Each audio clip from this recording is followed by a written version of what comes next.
Hey guys, yeah, so for this video, we'll be covering these Scrumhalfs for this season for Super Rugby Pacific. I'm very excited to do this. Of course, with me, we do have the likes of the Kiwi lads. How are you, man?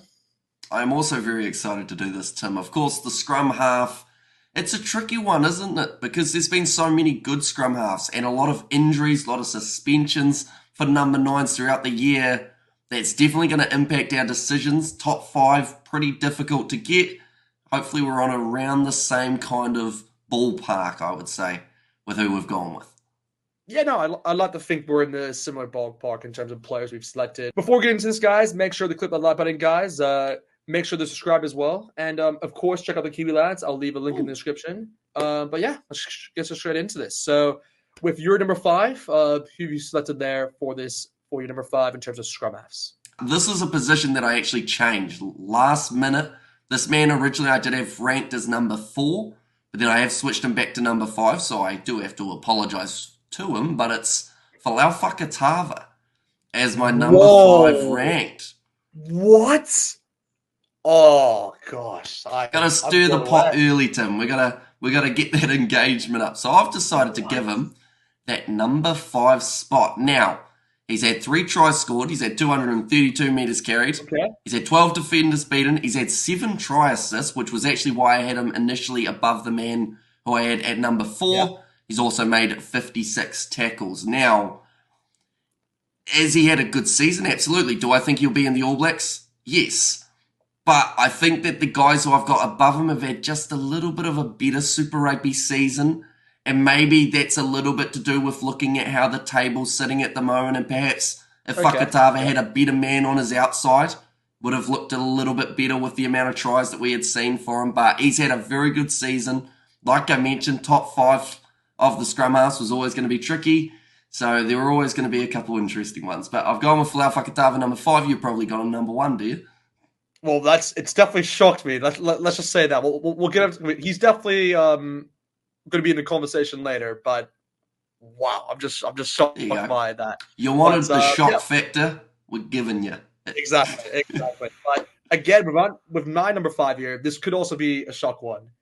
I've gone with Cameron Roy here as my number five. Ooh.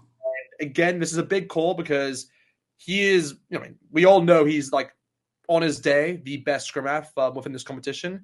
But again, unfortunately, with that injury, like I just have to think about it. You have to give credit to the other players who have played more games and just that's kind of why I put him in this fifth position, but I still want to put him in the top five because he deserves to be there. Just going off his stats, he's had 3 tries, 3 try assists. He's had 284 passes, which is pretty good. So it's one of those where for all the games he did play, he was pretty impactful in all of them. But unfortunately, with that injury, it's just cost him in terms of I guess the order. Because honestly, like if he played the rest of the games, he could have been in the number one position. But yeah, it's just one of those where you really just can't do much because it's just more like where it's just unfortunate for him, really, because it's just an injury that's kind of prevented him to be in my fifth in this ranking. But hey, he's a great player, and I just can't wait to kind of see him because I think he'll be back, if I'm not mistaken, maybe for the rugby championship, but I don't know about that. But I know he'll 100% be back for the autumn internationals, 100%. So we'll see just when he comes back. But yeah, he's a heck of a player and definitely one that we're going to miss against England as well as that game against Fiji. But again, moving on towards the top number four here, this is where I've actually gone with his teammate, TJ Paranar, and it's someone where I believe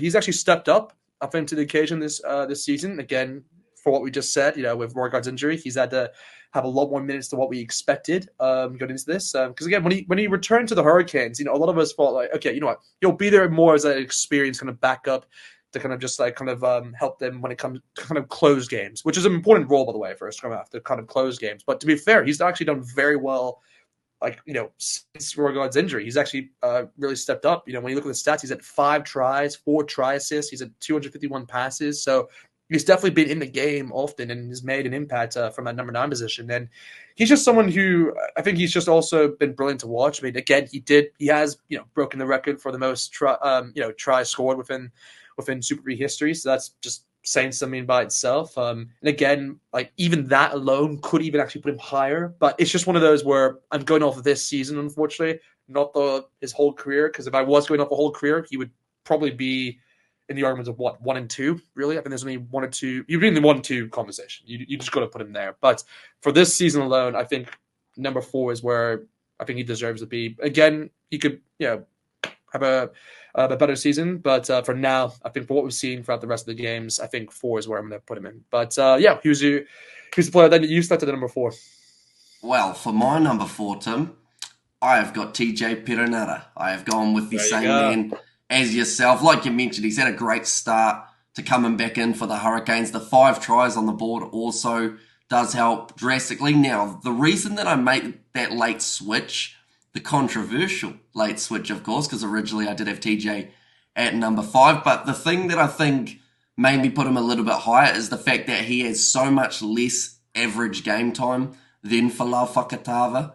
Like, I have the stat here, I believe it's Folau Fakatava 65 minutes on average per game, whereas TJ Perenara, in his 5 tries that he scored in his 8 games that he's played, compared to Fakatava's 10, he only averages 40 minutes. He's come off the bench in a few of those earlier contests. They've also given the opportunity to Richard Judd quite a bit as of late.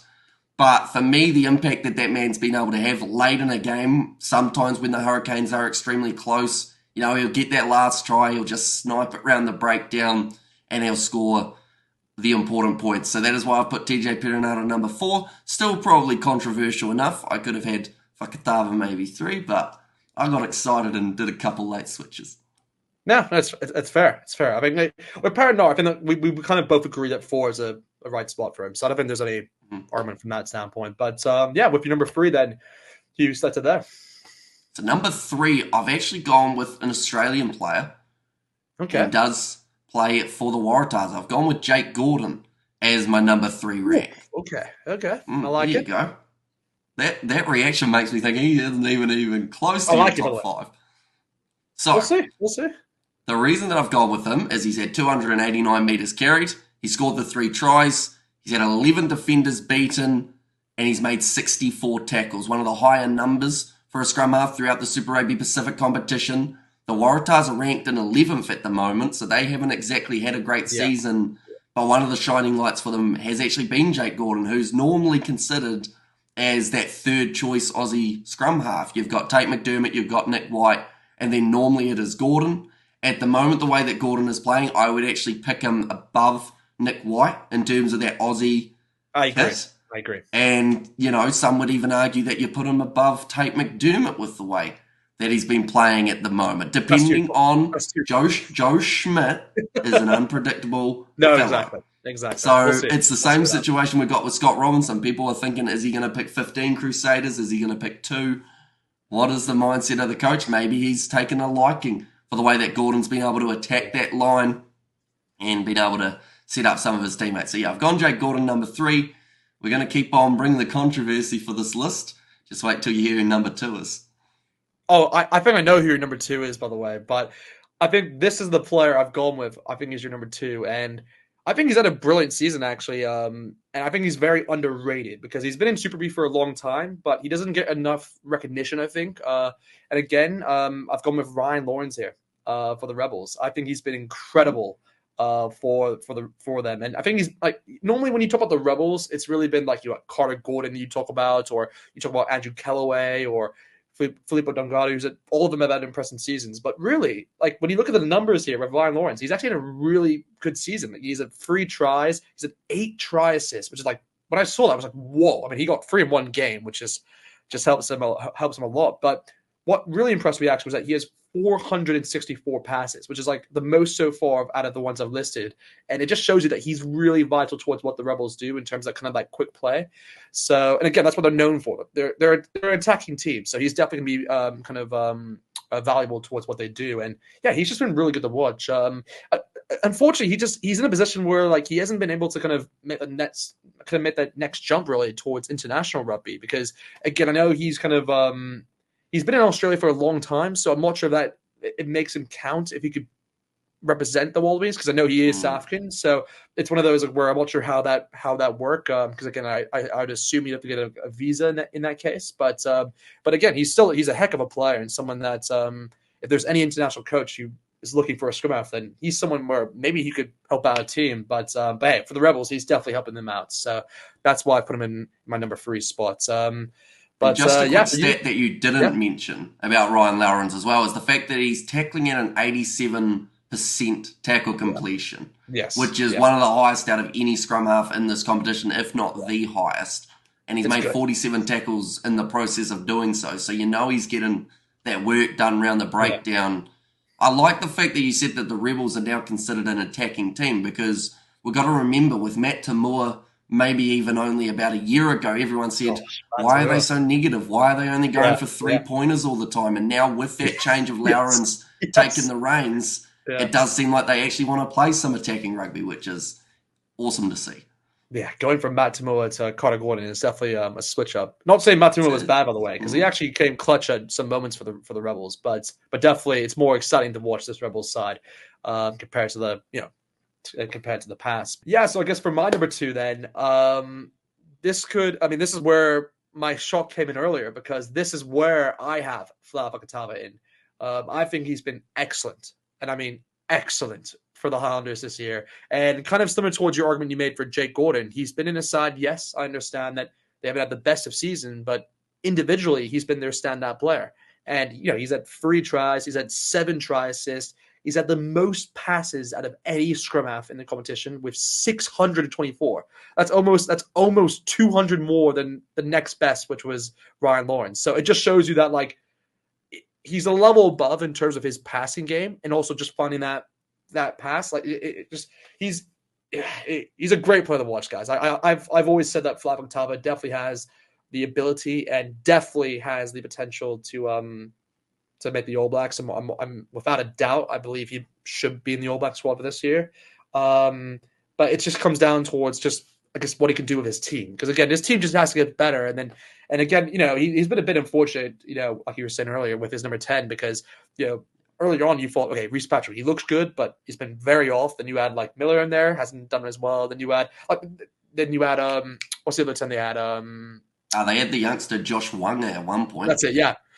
And they keep switching their 10, so he hasn't been able to kind of Mm. build kind of some chemistry there, which is a bit unfortunate to him because he's just been excellent. He's been a main name for them. So yeah, look, I'm hoping that he can kind of help the Highlanders kind of reach the playoffs. I think that'd be a huge kind of thing to put on his CV at least. But yeah, I think he's just an excellent player and someone that I'm definitely gonna be looking out for the rest of the season. But yeah, I guess for yourself then, who have you stepped at your number 2 spot? Well, it's interesting, Tim, because who you had at number 5, I have got at number 2. Whoa. Controversially, Okay. I've put Cam Roigard here. Now, the Wow. Okay. reason I've done so, Yep. yes, he only played Yep. 5 games, but the fact that during those 5 games he got himself 4 tries, he Yeah. had 250 meters carried, he beat 25 defenders, which is pretty much double what second best is for any halfback in the Yeah. competition at the moment. He also had the 3 try assists, 35 tackles. Just the way that he was playing, like you said, if he was still uninjured, he would definitely be number 1. He's Yeah. currently sitting Yeah. on the sideline, but I still feel like from what we saw in those first 5 games, still a lot more than we've seen from some other halfbacks throughout the 10 games that they've played. So I had to put him Okay. somewhere up there. And I know it's a bit controversial because he did play half the games, but the fact that he played half the games and doubled half their stats tells you that that man definitely has a bright future and people want to see him off the Yeah. injury shelf in the very near future. Yeah. I can't say anything against it because it's one of those where yes, he has proven it. Where even with the less games he's had, he's kind of has a similar kind of stats to what we see with these players Mm. who have played more games. Yes, they obviously have a bit better, but that's because they've played more games. So it's not going to go against him in that.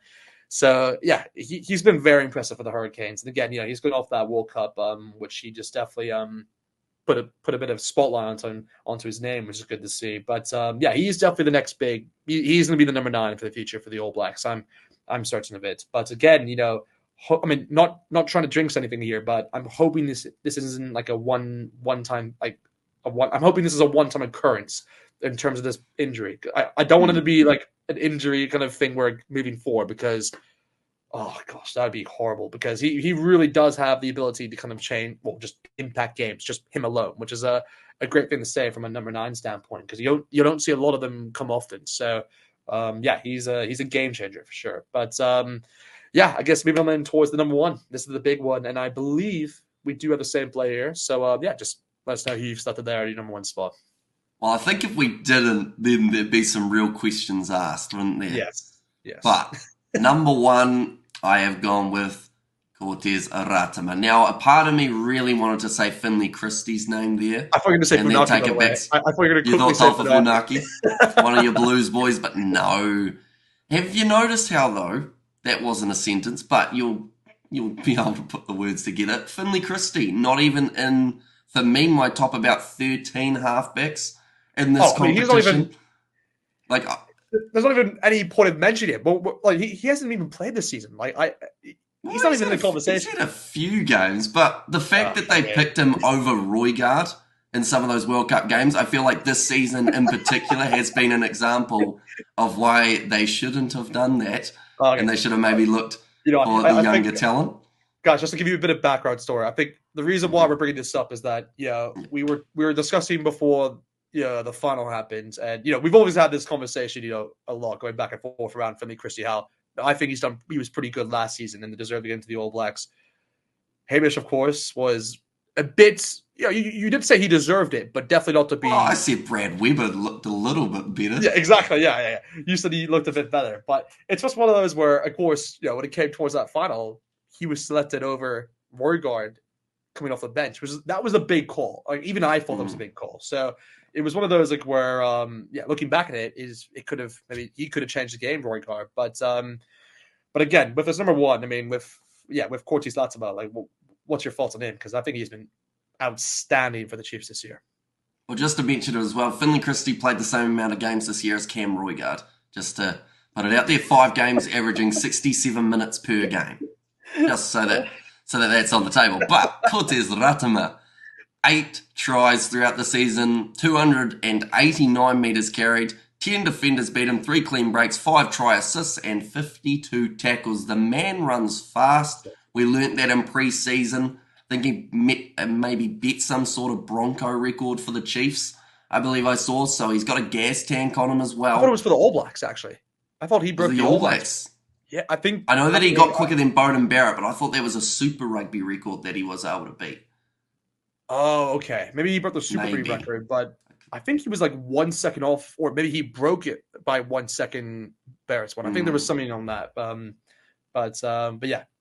But yeah, he's a quick player, so I feel like that is also something that they'll be able to use to their advantage in the future. For me, he's definitely in All Blacks contention. If he doesn't end up in there, he's going overseas to make a lot of money. We've seen that actually recently with a couple players, how when they don't get selected, I think Diamani's a perfect example. For the South Africans, he's been overlooked by the Springboks a couple times in a row, and he's said, right, I'm going overseas, going to make my millions. Yep. So Cortez Ratama, the fact that he's still very young as well, I feel like him, Roygaard and Pakatava are that next generation.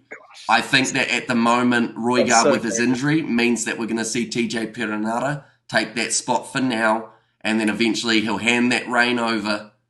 Well, you're not picking Finley Christie. I don't know. Finley Christie could have something to say about that. Well, he could, but they shouldn't listen to him. But no, we're just joking, Finley, of course. Hey, I love you, by the way. If you're watching this, by the way, imagine if we got him on the podcast and this is the video that he watched in terms of I want to see what these guys are about. I really hope he's on all the podcasts and just I like that guy. Hey, gosh, I need to give him some talk about my stats. But, it wouldn't take long. There's not many of them. But Cortez Ratama, top of the bunch in the Super Rugby Pacific competition. Yeah, I'm same as you. Again, of course, Cortez Ratama is also my number 1. Like you said, he scored 8 tries. He's had 5 try assists. He's had 447 passes to his name. So, yeah, he's just been really good for the Chiefs. Again, he's one of those players like where I originally thought, like how do I word this? Like where Morgott is always seen as like that kind of try scoring scrum half, and with Falafel, of course, you have like a try assisting scrum half. That's kind of the way that these two are kind of seen. But then Cortis Latimer is like a combination of the both, which is really what you want in a scrum half overall. Is kind of like a balanced scrum half. You can do both sides. So it's one of those where, from an All Black standpoint, what they're seeing, I mean, what Razor's definitely seeing from his season is he's definitely going to be impressed. And if he can continue this, going into these last 4 games as well as the playoffs, then yeah, he definitely has his ticket, I believe, into that All Black squad. But and yeah, there's even a chance of him even starting. That could be even a situation. But again, we'll talk about that later on. But I know for now he's just been excellent for the Chiefs for what we've seen so far this season. Again, he's really come clutch, I think, in a lot of games as well, because he's not only been impactful. Well, he's obviously made a difference, when he started, but he's actually been very impactful coming off the bench. Because in the earlier part of the season, it was actually Xavier Rowe. He was actually starting in this, but it was actually Ratimo who's getting tries off the bench. So it just shows that he can kind of be an impactful player if you need as well. So it kind of helps him from both sides. Like he's like ticked off every box, I think, in terms of a scrum half so far. He's balanced. He's got try assist. His passing is good. His tackling is pretty good in terms of scrum halves. He's just a great scrum half to watch. Like he just ticks every box in my opinion. So he definitely deserves number 1. There's no doubt about that. And yeah, if he can continue his form, then I definitely not count out the Chiefs and making a run in terms of that playoffs. But yeah, gosh, I mean, besides those 5, I mean, who are the other 5 you got kind of honorable mentions to say at least? Because I know I have a few in my side, but I'll let you say like 3 of yours first, and then there's 3 that I don't think you've mentioned yet. I'll name those. Well, there's 2 controversial ones who actually both recently received suspensions that I almost had into my top 5, which is Frank Lamani and Tate McDermott. I feel like both of those individuals both of them have done relatively decently. Something else for McDermott that I think hurt him a bit was his 65% tackle completion. When I was looking at it, just seemed a little bit low, and then that red card didn't help his case too much either. Yeah. Another player who I actually had in the honourable mentions was Eri Tara-Eneri for Moana Pacifica. Ooh, okay. Just because I feel like he's been a little bit underrated for what he's done this season. He's made 74 tackles from the halfback position in just the 9 games that he's played. Like, he hasn't made a huge amount of meters. He's beaten a few defenders overall, but it's just more of the case of the tackling stats that man's putting out is actually a lot higher than most of the halfbacks. And that may also be, though, because Moana Pacifica find themselves defending quite a bit throughout their games. Exactly. Yeah, I mean, like, from my standpoint, I mean, again, you already mentioned him with Jake Gordon because he wasn't on my list, but he's definitely someone that has been very impressive for the Waratahs, so definitely have to give him credit. Again, kind of the other 2 I wanted to mention was actually not to be biased or anything, but I think Funaki's done pretty well kind of covering for Finley Christie. He's had a few good games for himself. But the other one who, again, I know from a stat standpoint won't stand out, but I think he's been excellent, and someone that the Wallabies should actually consider is actually Kanani Thomas for the Queensland for the Reds. I think he's really been a player where, again, Australia don't have a lot of young 9s, and he's actually the next one I can kind of see kind of breaking through. Kind of, I think he's like 22 if I'm not mistaken. So he's definitely in that kind of age range that I believe Australia should be looking at. If I was Joe Schmidt, again, we had that kind of, we were discussing earlier with Jake Gordon, Nick White, and Tim McDermott. But honestly, if you want to make some changes, I'd just remove Nick White out of the equation. I'd honestly remove put in Tim McDermott, Jake Gordon, and I'd put Thomas in there because you want to at least have some. I'm not saying he'll be your third choice. That's for certain. But I'm saying that like you want to give him some kind of experience and kind of in those training camps as well as just kind of seeing these matches. And even if he gets a few minutes, it's going to help him in the long term. So yeah, I think he's a player to look out for the future as well. But I like the Inara shout as well. That's a good shout. I'm trying to think if there's anyone else. I mean, for the Scrumhalfs. I mean, is there anyone I've missed out? I mean, you could almost say Xavier Rowe just for what he has been able to do at times throughout the Yeah, I season, but guess I so. think it's just the fact that he's been outshone by Cortez Ratama, and it doesn't Exactly. exactly make it easy.